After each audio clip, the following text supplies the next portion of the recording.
целенаправленно хотели нас пригласить именно вот в новое свое пространство, в свою новую мастерскую. Правда, свежо, красиво, светло, все как полагается. Вы сами довольны результатом? Да, у нас здесь ремонт шел порядка 2 месяцев. Я перед этим снимала небольшое помещение на выезде из города, где Роснефть. У меня там брало интервью абхазское телевидение. И во время этого интервью, видимо, Вселенная была на связи, потому что я сказала о том, что я мечтаю открыть большое светлое пространство в центре Сухума с тем, чтобы каждый человек, неважно, на машине он, пешком, мог прийти и ознакомиться с тем, что я делаю, послушать ароматы, потому что это, наверное, главная вообще часть того, что я здесь делаю. И все свершилось, причем вот просто, как мне кажется, по мгновению волшебной палочки. Замечательно. Значит, продолжаем в рамках беседы на абхазском телевидении мечтать.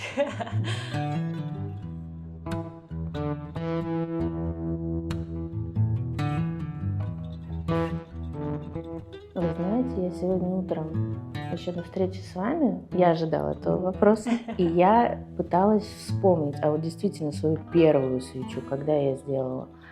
И я поняла, что я уже жила в Абхазии, мы переехали сюда 4 года назад. Я постоянно жгла свечи, то есть у нас не было такого, чтобы в доме не было живого света, тем более, что в Абхазии были отключения электричества, и свечи это была не роскошь, а необходимый предмет быта.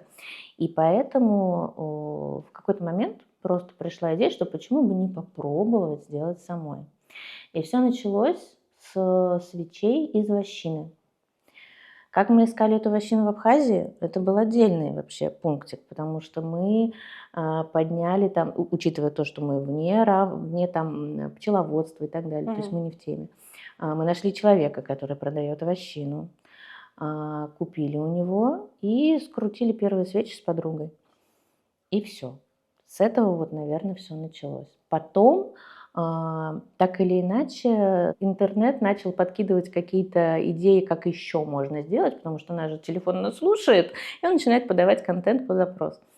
И так появились первые свечи из воска. Я купила воск у бабушки на рынке в Сухуме.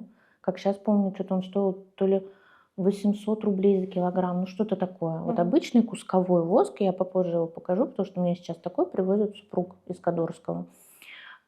И растопила его на кухне у себя в ковшике, вставила в форму фитиль, форму какую-то самую обычную заказала там на Яндекс.Маркете. Кстати, эта форма до сих пор самая любимая у супруга моего, это такая груша граненая, сейчас тоже покажу ее. И все получилось. Я ему приношу, я говорю, вот смотри, я сделала. Он такой, ты понимаешь, что это можно продавать? Но это тогда вот было на уровне как какой-то идеи, то есть я вообще не думала, что это станет на текущий момент делом вообще всей жизни. А потом я забеременела второй раз, то есть у нас уже был ребенок, я забеременела второй раз, и меня отбило от воска. То есть первым вообще признаком токсикоза у меня было то, что я не могла вообще воск, вот не то, что свечи делать, я не могла их жечь. Мне от одного запаха просто так плохо становилось. И все, это все встало на паузу.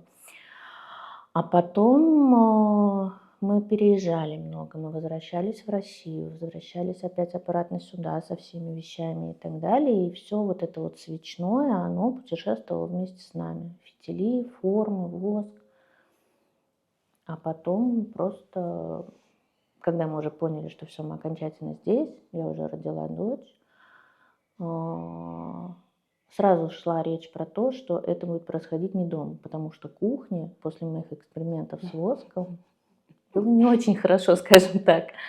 Вот, поэтому нашли тоже прям вот под запрос шло, нашли маленькое помещение как раз на выезде из Роснефти, и вот оно начало обрастать всеми какими-то атрибутами, и в какой-то момент я поняла, что все, мне там тесно. То есть там помещение было 9 квадратных метров. Я перестала там помещаться просто совсем, что у меня есть. Мне здесь сейчас места мало, кажется, что нужны еще какие-то полки и так далее. А там прям все категорично, не помещались. И опять же вот появилось это помещение.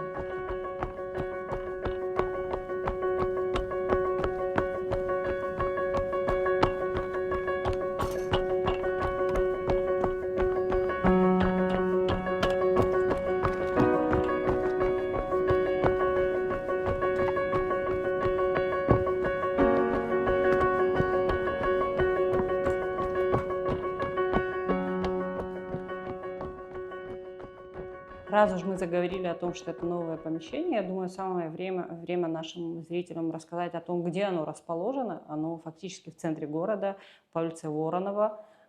Есть ли возможность у обычного подписчика вашего написать вам в директ и прийти, увидеть лично своими глазами или поучаствовать в мастер-классе? Как эта работа у вас вообще выстроена? Ввиду того, что у меня 2 маленьких детей, фиксированного графика нет. Поэтому да, я в соцсетях анонсирую, когда я прям здесь. Это, как Мгм. правило, 2 через 2, потому что у нас няня работает 2 через 2. Вот. И, конечно, безусловно, я очень рада, когда ко мне приходят. Можно даже ничего не покупать. Не в этом дело. Я очень рада знакомиться со своим творчеством, показывать то, что я делаю. И вот буквально еще, наверное, неделя, и я анонсирую мастер-класс. Мне просто нужно обкатать, чтобы понять, как это все грамотно сделать. Оборудование для этого уже все есть, мне просто нужно вот условно там 1-2 тестовых мастер-класса со знакомыми провести, с тем, чтобы уже потом это анонсировать, чтобы все это происходило по накатанной. Лет 5 назад, мне кажется, людей, занимающимся хендмейдом и вообще свечеварением, вообще всей этой темы было, ну, наверное, сильно мало. Сегодня вас достаточно много. Это, конечно, отрадно, с одной стороны, с другой стороны, это большая конкуренция. Вот в такой конкурентной среде каково работать раз, и сложно ли выжить, грубо говоря? С какими сложностями вы сталкиваетесь? Для меня, вот лично для меня, самое сложное – это ведение соцсетей. Если бы у меня был человек, который полностью взял на себя вот эту обязанность, и я вообще этого не касалась, никаких сложностей больше нет, я серьезно говорю. А так, безусловно, свечеваров много, и это прекрасно. Я с некоторыми девочками поддерживаю очень теплые отношения, именно которые здесь Мгм. работают. С некоторыми отношения не сложились. Одна девушка меня вообще заблокировала, я не понимаю, почему. Учитывая то, что у нас с ней не пересекающийся ассортимент, она работает в другом городе. И я такая, ну ладно, хорошо, допустим. А так, дело в том, что свечеварение, оно сейчас уже настолько сильно развелось, что очень легко найти какую-то нишу, которая именно по душе, именно вот тебе. У меня идет упор на ароматические свечи. Моя коллекция на текущий момент это 120 с лишним ароматов, не знаю точно. И она пополняется, то есть ко мне едут еще новые ароматы, которых у меня нет. Плюс я делаю свечи из чистого пчелиного воска, горного, из Кадорского ущелья. С ним просто тоже есть специфика работы, его тяжело красить. Вернее, даже не так, его легко окрасить, но для этого нужно, чтобы он еще и горел.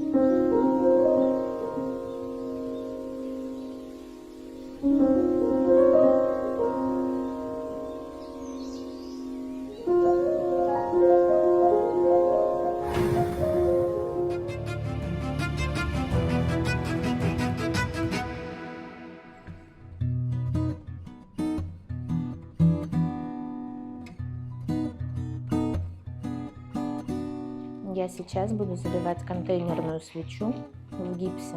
Это будет мухоморчик, вот этот. Мгм. Внутри поверхность уже обработана лаком, так как гипс это пористый материал, и без обработки он будет лак пропускать. Я сейчас поставила греться контейнерный воск. Воски бывают двух видов, для формовых и для контейнерных свечей. Поставила греться контейнерный воск. Когда он дойдет до нужной температуры, я это измеряю термометром, я отмерю его необходимое количество, добавлю отдушку и, соответственно, залью в форму. В форму я еще дополнительно вклею фитиль на специальную такую липучку, которая будет его держать даже в воске горячем. Залью воск, установлю фитиледержатель для того, чтобы фитиль был по центру, Мгм. центровщик это называется. И, соответственно, оставлю застывать. Это произойдет в течение порядка 30-40 минут. Остынет в течение 30 минут? Да, Так быстро? да. Но зажигать свечу можно будет только через 2 недели, потому Мгм. что с момента заливки и остывания начинается процесс кристаллизации воска. чем дольше залитая свеча находится вот в готовом своем состоянии, тем дольше она будет гореть. То есть если мы можем ее поджечь, она будет гореть, но она прогорит минут за 15. А если она кристаллизуется, настоится, то это уже будет понятное, адекватное время. Но здесь свеча небольшая, это будет 6-8 часов. Вот так. Какое количество максимальное было сделано в течение дня вами? Свечей? Свечей, да. Ой, я думаю, если в Пасху, пожалуйста, я делала по 30, 35 вот так.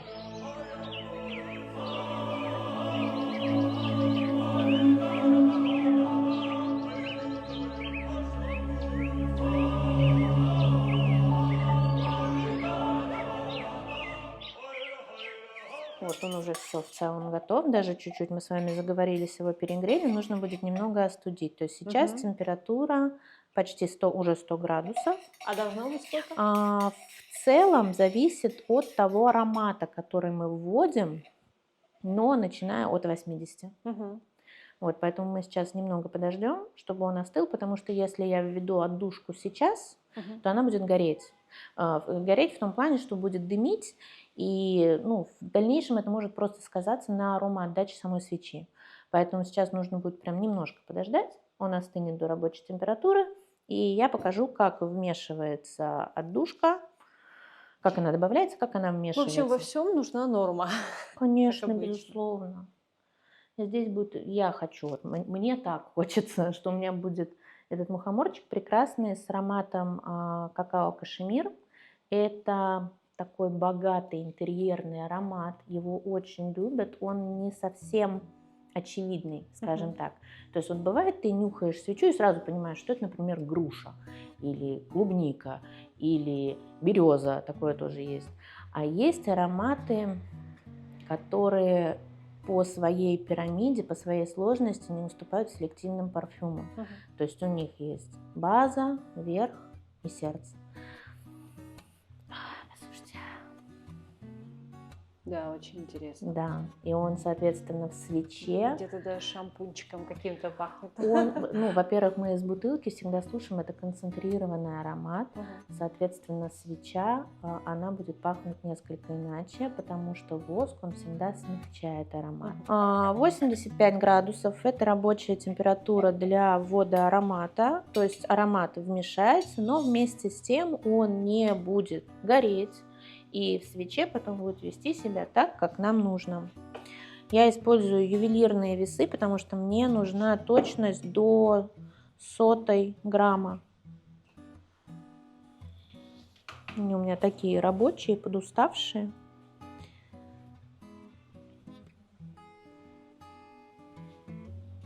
После того, как я отмерила необходимое количество воска, я уже добавляю аромат.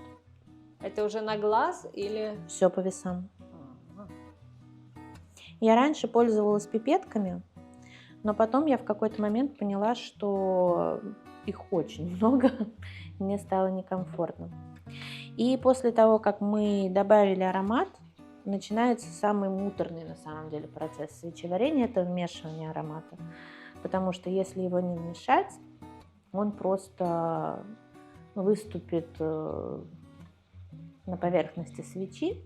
Во-первых, естественно, эта свеча считается браком, то есть ее можно перетопить и вмешать все нормально, но это уже такое муторное занятие. И это небезопасно, потому что невмешанная отдушка, она просто может вспыхнуть.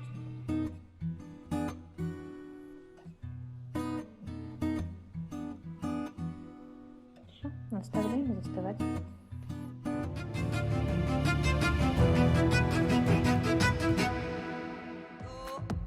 That's all I know. And when I roll, I'm in control. Don't matter what they say, no, I don't care. Ain't gonna walk away until I'm there. Move all day and I never get tired. Move all day and I never give up. Move all day and I never get tired. Move all day and I never give up. Move all day and I never get tired. Move all day and I never give up. Move all day and I never get tired. Move all day and I never give up. Won't stop till I get that. I won't stop.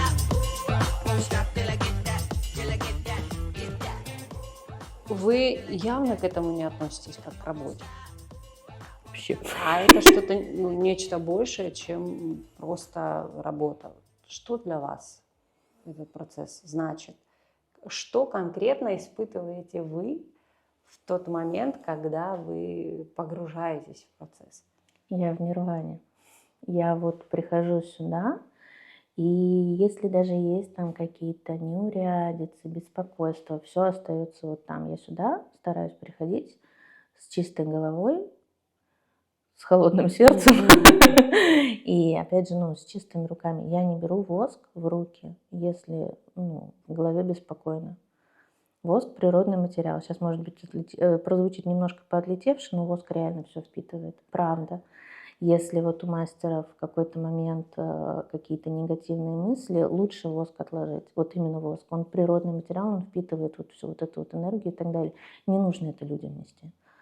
Есть куча других дел, всегда можно убраться, что-нибудь поделать и так далее.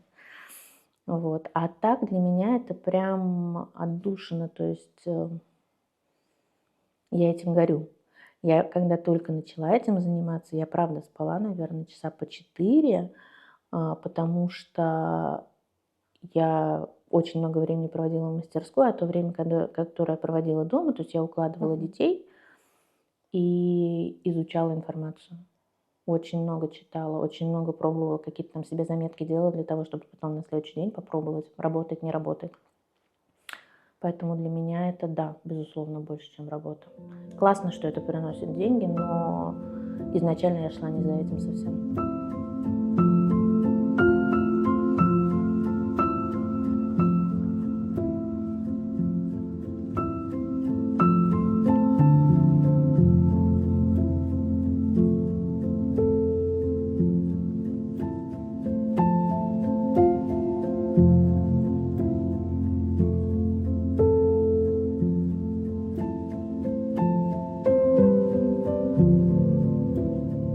Проводники в нашу память, потому что отдел головного мозга, который отвечает за память, он же отвечает именно за восприятие ароматов, и именно за долговременную память. То есть если мы понюхаем что-то, что мы нюхали, например, очень давно, это воспоминание, оно всплывает само по себе, никаких усилий для этого предпринимать не нужно. И я очень люблю свою работу за то, что ко мне иногда приходят люди, За воспоминаниями. находят какой-то аромат, и я прям вижу, как они меняются на глазах. У меня не так давно заходил сюда мой знакомый, я не буду говорить, кто, довольно-таки медийная личность, без его согласия не буду говорить. В общем, он выбирал там подарок, и он нюхает один аромат, и он такой: ой, это же прям детство. То есть он говорит: я вот прям сейчас вспомнил, как я в детстве там с друзьями ходила на речку там через там, в общем. И ты смотришь, и вот из такого прям вот мужчины статного, это вот в какой-то момент это снова маленький мальчик, который сейчас с друзьями на речку побежит.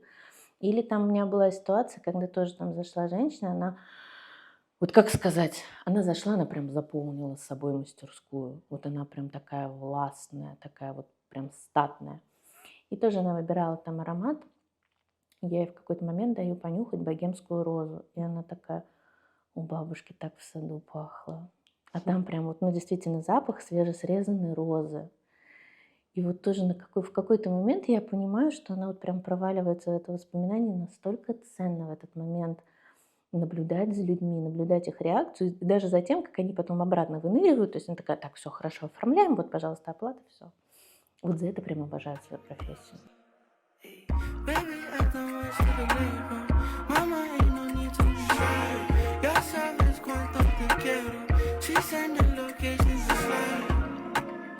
Однозначно, когда ты во что-то вкладываешь, ты ожидаешь определенного выхлопа.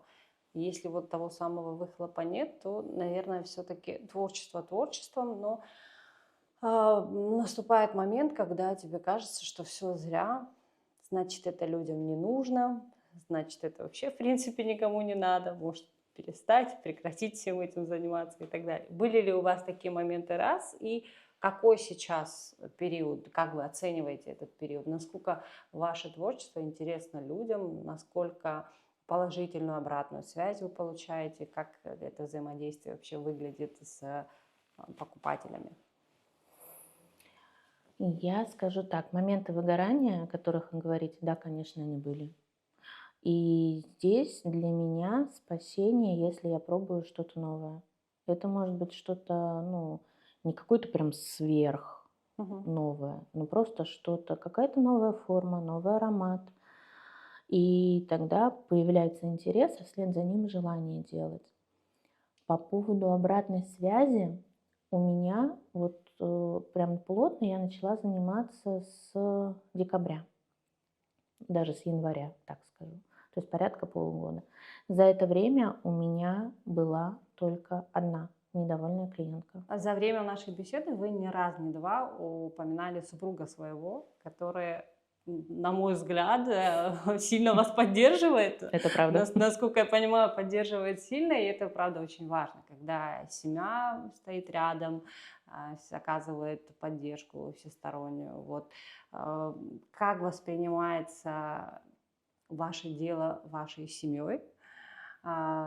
И немного о самой поддержке супруга хотелось бы тоже поговорить. Как эта поддержка проявляется чаще всего? Про воск мы уже услышали, про то, что из Кудорского ущелья он возит вам воск. Килограммами просто. Да. А в чем еще проявляется? Ну, начнем с того, что, безусловно, стартовый капитал – это были его средства, которые он сказал, просто возьми и делай, что хочешь, пожалуйста. И в целом идея изначально он мне подал о том, что действительно это можно продавать. С помещением, вот конкретно с этим, здесь ремонт, это тоже его спонсорство, меценатство, как это правильно назвать? Поддержкой назовем. Поддержкой, назовем это поддержкой. Вот, и он сам очень любит свечи, вот в чем все дело. И у нас дома, ну, я считаю, что свечей, наверное, чуть больше, чем обычно. И вместе с тем он всегда говорит о том, что нет, надо еще, принеси еще, нужно больше свечек, я хочу еще. И он очень много друзьям, знакомым, причем в разных странах, говорит о том, что вот смотрите, что моя супруга делает, какая она молодец. И именно с его подачи у меня свечи там и в Сербию улетали, уезжали, не знаю, как они путешествовали, вот и там в другие страны, вот в Португалию скоро тоже отправятся. Это все тоже с его подачи. Здорово. Честно говоря, делаю следующий вывод. Спонсор вашего творчества, бизнеса супруг и Черноморэнерго,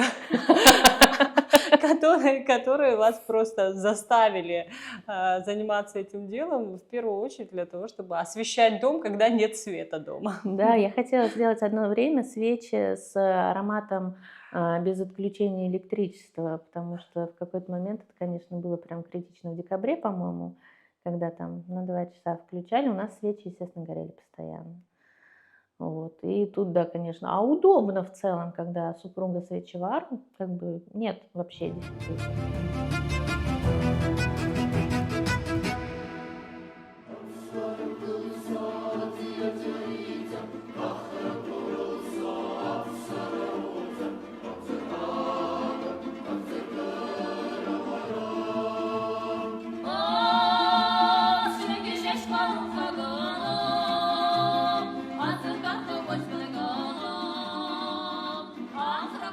Что бы мне хотелось, и я сейчас надеюсь, что меня Вселенная снова услышит, это найти помощницу, которая находилась бы здесь стационарно и отвечала именно за продажи.